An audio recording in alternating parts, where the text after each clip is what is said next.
I'd be bet on myself on that one tonight. Hello, Hunter. Hello there. It's I great think to it's be better here. doing it this way. When we're messing up, we just throw it on and let her go. Let it go. You never know what you're going to see on Zoom in the pandemic world. So anything is possible. That's my buddy Hunter Lisle from the Arthur Murray Dance Studio, and I'm Skip Elliott. We're going to do Dancing with the Stars week 4. Can you believe it? Week 4, season 29. I'm shocked we got this far. So at least we have a show this year. That's exciting that it's on and people are enjoying it. Now, when Len joins them on those video things, he's not in America. He's No, still out in out there. England. Yeah, he can't come over. I mean, there's so many travel restrictions right now, but at least he gets to join by Zoom or join by virtual, and that's at least something, though. He's been in it since day one, literally since day one. Yeah. So, cool. Well, this week it was exceptional people at special times in their lives. That's what the dances they were doing. And let's Yeah. get started with Nellie, who Right. I think finally is starting to get it. I think you're right. I think actually, the Paso Doble was probably one of the most improved routines, if you want to call it that. I made a couple notes. It was like a breakthrough routine, basically. So, I thought that was pretty good. 21 out of 30. Did you like the dancing in it? I think it was like right on point with character. Yeah, I did. I really did. I thought he was doing a good job, to be honest. Kind of I looked did. like the bull. Yeah, it actually was very good. There were a few odd expressions on the faces, and that was a little bit more on the face. But overall, the dance looked great. Again, just being super picky, and I don't think they realized it. I mean, you could tell by the face. Yeah, But we'll still, get to some disappointments tonight later, but yeah, let's go on down the line of how they danced. Next up sure. was Chriselle and Gleb. They did a foxtrot. I thought it was a good dance. There was a stumble in the dance, and she lost her footwork, but good use of the lines and her hands and feet as well. Yeah, I thought that was really smooth, and there was a lot of capability in that dance and a lot of smoothness on the floor. You could really see the connection on that one better than we've seen previously. So I think that was a positive. Now, last couple of weeks, been talking about the 18s were uh, clumping together, so to speak, but that was where the average was. There's no 18s in this. It No, starts at a 22, yeah. no, 21.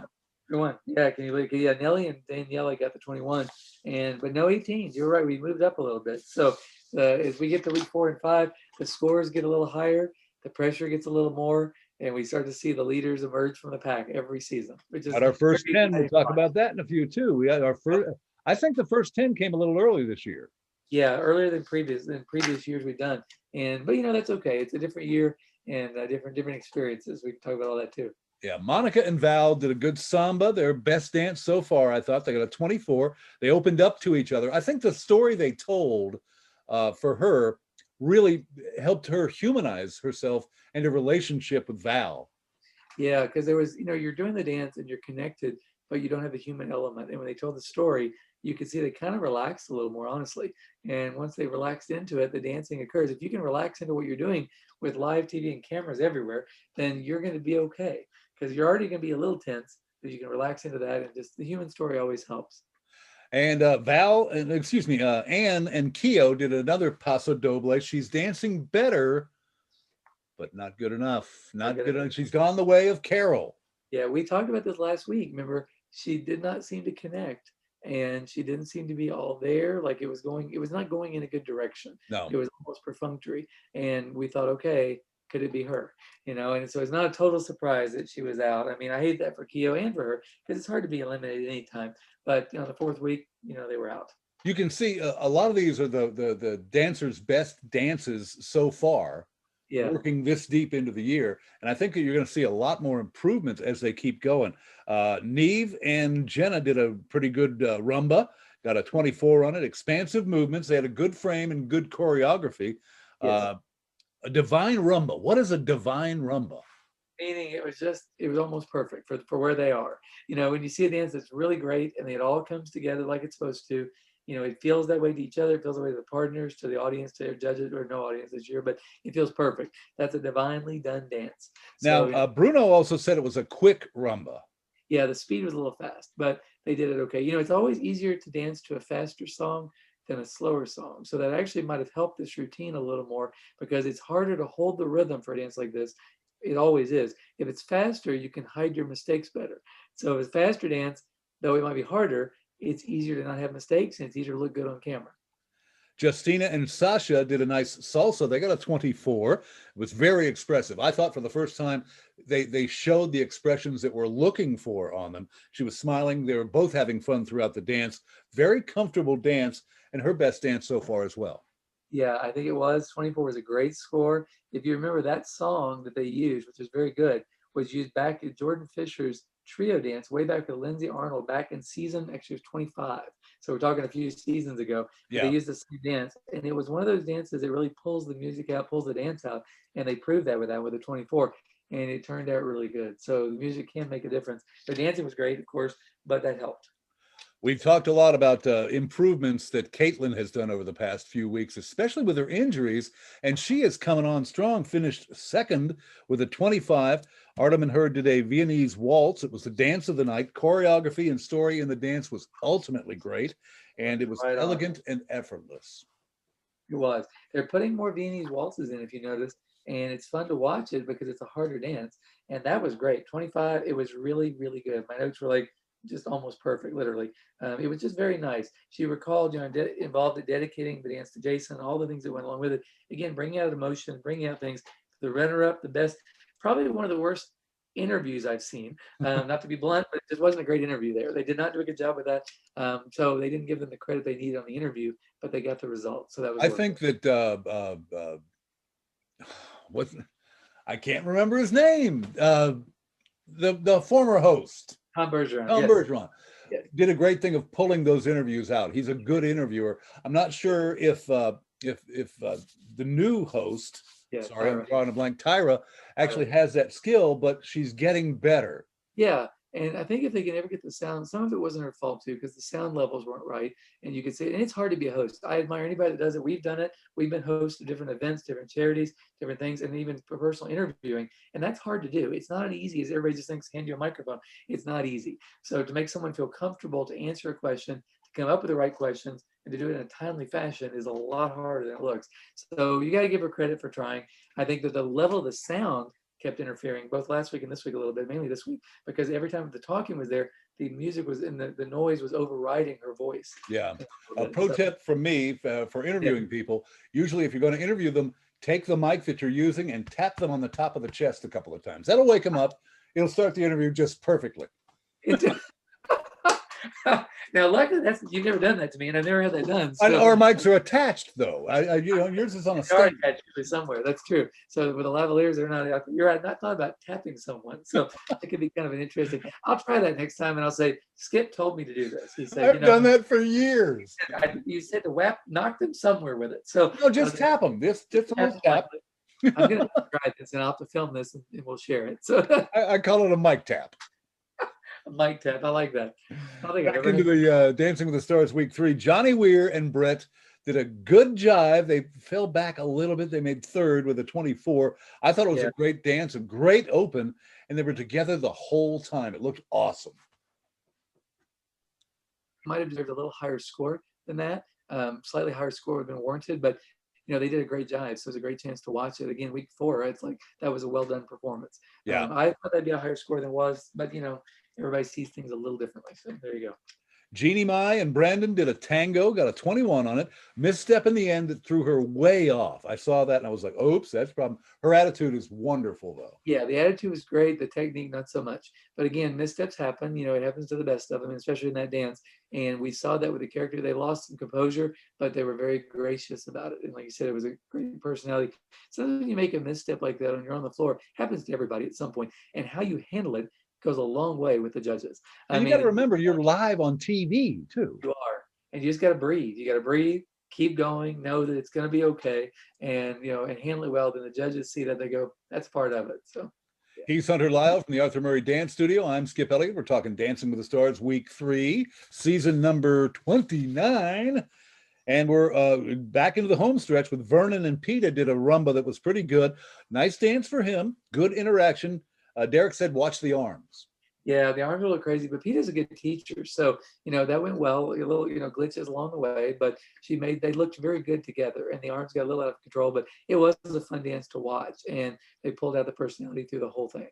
Okay, a guy who may be in trouble, Jesse Metcalf and Shauna did a cha-cha, And it Yeah, wasn't a strong opening at all. Not a good third of the dance, a whole third of the way through before they got to where they needed to be, I thought. it was a 21, and it deserved the 21. I mean, it, it was very heavy-footed to start of it, and they were really overthinking every step that they did. Because like in my notes, I'd put down every overthinking. So every overthinking every single step, and you couldn't tell that they were having fun. They were just it didn't connect. So yeah, Yeah. 21 is probably a little bit generous on that one. All right, our star, Sky, and Alan did a wonderful foxtrot, got the first 10 of the season. Great dance. They were in rhythm. Derek's favorite dance of the night, and a regal poise, said Bruno. So that was a great dance. That was pretty amazing. The final twirl at the end was incredible. It was beautifully poised. It looked like that literally it was like watching a music box being played. I mean, it was very well done for the foxtrot. And with a 28, I mean, you just can't beat the score. It was really tremendous. It'll Yeah. be fun to see what they At, do next week. after the dance was over, Deb and I, my wife, just both sat here and went, wow, that's a heck of Yeah. a dance. It's Just, fun in the season. When you see the seasons like this and you start to get mid-season a little bit, you get more wow moments, and it's really more fun to watch it. Where if you watch week 1 and 2, it's really good, but there's so many people that as you get to 4, 5, and 6 and you keep going, it's really more fun because you really see them develop. Hopefully, it's going to develop next week because it's 80s week next week, and that should be fun. The big I hair. love that. I think that's well, of course I was an '80s kid, so I just think that's too much fun, and I don't know. I'm ready to watch it. I like that you can't get away from the '80s. I still think that was it was not the best era to dance to the music, believe it or not, but it was a lot of fun. Yeah. 'Cause all the archetypes, all the characters. You were a punk, you were a prep, you were something. So whatever it was, it'll be on there next time. We'll see it. Down to our last contestant, AJ McLean, and with the Backstreet Boys and Cheryl did a cha-cha. I think the Backstreet Boys kind of held him back a little bit. I don't think that should have happened that way. No, I was when we first saw it, I was excited to watch it because I thought the screen was really neat behind them and they brought them Yeah. virtually on. And I thought, wow, this is going to be really good. But you're right, he did better on any of the moves by himself than he did with the partner. He all the way throughout that whole dance. And I think having them on stage or virtually on stage was a distraction, and he was playing to that rather than to Cheryl. You hit it on the head because you could tell they were in sync, literally, no pun intended, for that with a boy band. Different group. Sorry, I didn't say it. But really, they didn't do well when they were together on that one. So I think it did hurt it, and it was entertaining to watch. It was fun to see them reunite in the spirit of it. But I think if he had done it, and maybe in the first 5 seconds of it, and then let it go, it might have been a better result. Yeah, they spent too much time getting into it, I think. Yeah, I mean, yeah, pretty much. The top 10, well, can't say the 10. 28, Sky and Alan are got first place. Caitlin and Artem got second with a 25. Then three people, not three, excuse me, 1, 2, 3, 4, 5 people tied at 24. Right. Good scores. They were very good scores. And then, of course, one person had to be eliminated. So, and then there was less, so here we are, and then it comes along. So, and that was Dan Hesh. Let me ask a question. When the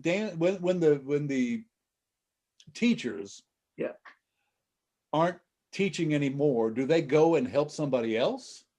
They're not supposed to, they're in theory, but everybody helps everybody. So, because again, they're not competing anymore. So, there's no conflict of interest really, but people do help each other. I mean, it's a very friendly bunch. Everybody, we call it a competition, and it is, obviously. But most dance teachers are really helpful people, and they want to see the rest that are still out there succeed. There's very little bitterness usually because they're all great pros. They know what they're doing, and they want to help. So it's fun to see. You may see it get better as the weeks go on because they are getting some help, and they're just getting good positive vibes at that point. And they made it that far, which is really something, actually. I don't think that Tom Bergeron would dance down the runway like Tyra did. I don't think that's happening. No, maybe one of the reasons why they eliminated him. Tom was a little more, composed, and at the end, of course, the elimination was a little botched at the end, and live TV things happen. I think Tom was a little more. But he's also used to being an announcer. I mean, he did it for so long that it came second nature. It's like your voice on radio is always perfect, no matter what you do, and it's great. You should be commended. You always have the perfect voice. He was like the perfect announcer for TV because he'd done it for so long, and he made it look literally effortless, and it's not. So we do admire Tyra for trying. I think it's a hard job, but it was not done well at the end of that night this week. The only thing I'll say is please ending. rethink some of your dress choices. That's all I'll say. Boy, just there's some costuming that needs to be redone to be aesthetically what it needs to be. Let's put it that way. But it's a dance show with a lot of costume changes, and who knows what's going to happen next. There's a lot Well, of fun. what's happening next will be 80s week next Monday night. So it should be a fun night for that for sure. Ann and Keo gone this week. Who do you think's going next week? Looking at the notes, it's like I have to say Jesse's and Sharna's was not the best. But people enjoyed watching it. That's what I'm guessing is going to happen next week. Is either you're going to see Nelly was considered most improved. Yeah. You got a 21 and you got another 21 with Jesse. So you got some scores there. They're just like, I don't see that lasting, but I have a prediction. One of them is going to go, but we'll see. Who do you think will go? I think I'm kind of leaning. Nelly improved so much last week. He would have been my pick for next week. Right. I think maybe Janine, yeah, and Brandon. They did a good dance. They did an okay dance, but it was not great. There's some disappointment in it. And then you see the improvement. So you see them stretching from one side to the other. Yeah. So I think we really can't tell who's going to be out next week. No, the middle part is always the hardest. Right now we're in the middle, and it's tough because it's like it could be any one of these people with the low scores. So I think we're going to find out. But then the 80s may play a role too. Let's see what they come up with. So that's going to be fun to watch. Well, and we appreciate the viewers putting up with us later in the week versus a Tuesday. So, but we're at least later in the week a little bit. It's kind of fun to do this for you all those that are watching. So, hopefully we keep sharing it and having some fun. All right, Hunter, somebody wants to learn how to dance and they really, really want to know, and they're not sure about the COVID. What do you do? What you do is you call Arthur Murray. We said this for 20 years. Call him now. 859-278-7711 is a very safe way to learn to dance. We've got it protected. We've been open now for a little while, and people are coming in droves. People are dancing a lot. They're being safe. They're having fun. It's really great. They're private lessons. They're one-on-one safely, and it's really nice to see that. And I see people coming out. We had 2 weddings this week alone that their weddings were this Saturday, coming up 2 days from now. Wow. And it was really fun to watch them getting ready for their dance again, because they had to take a break from all this and get back into it. And the joy on their faces last night was just unbelievable. I mean, beaming from ear to ear. So, if your wedding was disrupted or it just didn't happen yet, call us. We'll make your wedding dance easy and make it fun. What you don't want to do is be like in high school where you're swaying back and forth like this. And you saw me. Oh God. I saw that when that happened. And I was like, oh my gosh, that's Skip. And they had the camera right on you and you're out there, and then there you go. So, but that's okay. You don't want to be that person, or, all of us when we were younger. You want to look good because you're on video, whether you like it or not. You're on Facebook Live, you're on Google, you're somewhere, and someone's going to see it, probably 40 million people, and you want to look confident. Or if you're just single and you want to have some fun, do something fun for yourself. Try something that's easier than going maybe to a gym. Come in and dance. Why not? Have a good time. We have fun. From my mouth, I learned how to be a disc jockey very early because I knew I had a face for radio and couldn't dance. So I'm playing the music. People go, "Will you dance with me?" I go, "I can't. I got another song to put on." I remember the first time you and I were on the air. I don't know how many years, it's been a long time, and you said that quote, and I always loved it that you had a face for radio, because I laughed so hard, because it's hard to have a good radio voice. I mean, it's hard to do this consistently every day, and you do very well with that, actually. So voice was given to me by my father, who was in radio, and he'd been all over the place. He was in Boston. He knew Red Skelton personally. Hung out and worked with Al Roker, a bunch of other people. Yeah. And it was just, at his, one of his things that he did, well, not him, but when we were memorializing him, they asked me to quit talking for a while because I sounded too much like him. Wow. Isn't that amazing? Wow. Well, I think it's great. I remember the first time we were on together, I was listening to your voice and thinking, how could I sound like that? How could I sound so clear? And, then I realized we all have our different voices. We all have our different looks. It really doesn't matter as long as you're authentic and you can just say the right thing and try to help people. So it's a lot of fun doing this, actually. And I hope you do try dancing. I hope you try it, and I hope everybody out there tries it. Give it a shot. What have you got to lose? Learn to dance. I mean, that's why we're here for 20 years in Lexington. And it's a lot of fun. We've taught people you would not imagine that said we could never do it. And they even said we have 2 left feet. And I said, we just got to rename one of them. That's all it takes. 278-7711, the number for you to call. Get in with the Arthur Murray Dance Studio. Start dancing, make your heart feel better and everything else. All right, let's do it Tuesday. I hope everything's good with you and your family Yeah, and everything. yeah. Our family's been going through some challenges with health and things like that this year, and with my family, and they're doing better. So that's good to know, and all things are good. So yeah, next week Tuesday it is. We'll have a great time, and we'll see the audience. And thank you all out there for watching this and listening and posting and sharing and everything you do. And no chaos this week. No, we had no chaos. Although it's kind of fun every now and then when somebody falls over, or the phone magically appears, or the mouse just wanders through the There you screen. go. Yeah, So, it's yeah, gone. you never know All what's gonna happen with the right, green. talk to you next week, my friend. I will. Have a great night.